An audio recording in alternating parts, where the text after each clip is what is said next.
ناظرین، جس طرح کتاب سے استاد، ڈنڈے سے پولیس اور بیان سے لیڈر کا خیال ذہن میں آتا ہے، بالکل اسی طرح حلوے سے مولانا صاحب کا خیال ذہن میں آ جاتا ہے۔ مگر اس وقت ہم جن مولانا صاحب کی بات کر رہے ہیں وہ مولانا صاحب سیاست میں مولانا نہیں ہیں، یعنی وہ حلوے کے علاوہ بھی بہت کچھ پسند کرتے ہیں۔ ہم نے ایک وکیل کو کہتے سنا کہ میں سب کی وکالت کر سکتا ہوں، ایک ڈاکٹر نے کہا میں سب کا علاج کر سکتا ہوں، اور ایک مولانا صاحب کا کہنا تھا آپ 73 کے آئین کے تناظر میں ہم سب کے لیے دعا کر سکتے ہیں۔ یہ 73 کے آئین کے تناظر میں یہ مولانا صاحب ہیں کون؟ آئیے ان سے پوچھتے ہیں۔ مولانا صاحب، ہم آپ کے بہت مشکور ہیں کہ آپ نے اپنی مصروفیات میں سے ہمیں بھی کچھ وقت دیا۔ محترم اینکر مبارک، آپ کا بہت بہت شکریہ۔ لیکن ہم پراپر پروگرام شروع کرنے سے پہلے آپ کو اور پورے قوم کو یوسف رضا گیلانی صاحب کے فرزند ارجمند کی نصرت و کامرانی پر مبارکباد پیش کرنا چاہتے تھے۔ ہم تو کہنا چاہتے تھے کہ اگر گیلانی صاحب چلے گئے تو کیا ہوا؟ ہم نے اپنے آپ کو پیش کیا تھا زرداری کا حضور کہ ہم پہ اعتماد کریں، لیکن انہوں نے ہم پہ اعتبار ہی نہیں کیا۔ جی مولانا صاحب، عبدالقادر گیلانی تو جیت گئے، چلو 100 جیت گئے۔ اب یہ بتائیں کہ رمضان مبارک شروع ہو گیا، اس کے حوالے سے آپ کی کیا تیاری؟ جی محترم اینکر گرامی، 73 کے آئین کے مطابق ماہ رمضان میں ہر شخص کو یہ آئینی طور پر حق حاصل ہے کہ وہ زیادہ منافع ہدیتاً تحفتاً قبول کر سکتا ہے۔ مولانا صاحب ذرا مناسب جواب دیں کہ آپ کی کیا تیاری ہے؟ جی آپ نے کیا فرمایا؟ مناسب جواب دیجیے گا۔ تو کیا ہم آپ کو مناسب نہیں لگتے؟ اگر آپ نے بہت مناسب جواب لینا ہے تو کسی مناسب آدمی کو مدعو کریں، ہم تو پھر جاتے ہیں۔ مولانا صاحب غصے نہ ہوں، پلیز تشریف رکھیں۔ ٹھیک ہے، ہم بیٹھ جاتے ہیں، لیکن ایسی بات دوبارہ ہرگز نہیں کریں۔ یہ بتا دیں ذرا کہ الیکشن کا وقت قریب ہے، اس حوالے سے آپ کی کیا تیاری؟ جی اینکر مبارک، آپ نے بہت خوبصورت کوشچن کیا۔ ہم نے الیکشن کی بھرپور تیاری کر رہے ہیں، اور 73 کے آئین کی روح سے ہر شخص کو حکومت مبارک میں سے اپنا حصہ مبارک لینے کا پورا حق حاصل ہے، اور آئین کی روح سے حصہ بمطابق جسہ ہونا چاہیے۔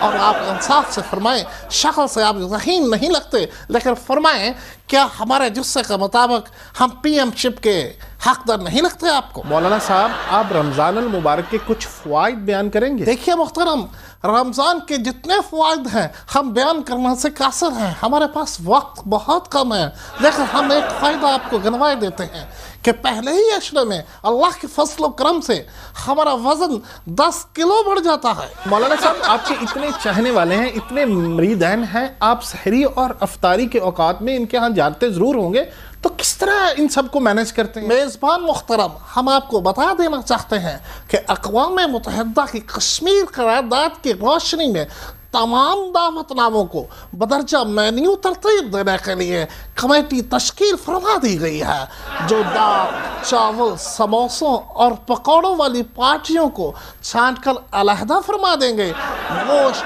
مرغا مسلم اور حلوہ من فضل ربی والی پارٹیوں کو ترجیح اول پر رکھیں گے۔ مولانا صاحب، آپ بڑے خوش خوراک معلوم ہوتے ہیں، سنیں آپ سجی بڑے شوق سے کھاتے ہیں۔ ماشاءاللہ کافی سنجیدہ مذاق فرماتے ہیں آپ۔ ہم سے پوچھ کون رہا ہے جو ہم سے بھی بڑا پیٹو ہے؟ بھائی سبزی کیا، ہم تو کھبی بھی کھا لیتے ہیں۔ اچھا مولانا صاحب، یہ سحر و افطار کے اوقات میں آپ کیا کیا چیزیں زیادہ پسند کرتے ہیں؟ محترم میزبان، ہم آپ کو یہ فرماتے چلے کہ ہماری خوراک مبارکہ بہت ہی سادہ و کم ہے، اور ہم کچھ بھی کھا لیتے ہیں بشرط کہ وہ ہمارے پلے سے نہ ہو۔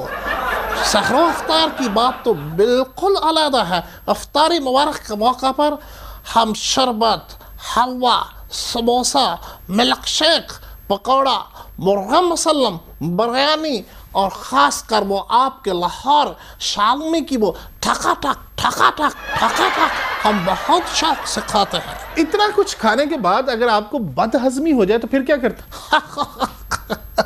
ہم پھر کچھ اور تناول فرما لیتے ہیں۔ اتنا کچھ کھانے پینے کے بعد آپ کو گھر جانے میں کچھ دقت تو ہوتی ہوگی، پھر کیا کرتے ہیں؟ یہ سب سے پہلے تو ہم آپ کو یہ بتا دیں کہ ہم کچھ زیادہ نہیں کھاتے، یہ ہم پر الزام ہے۔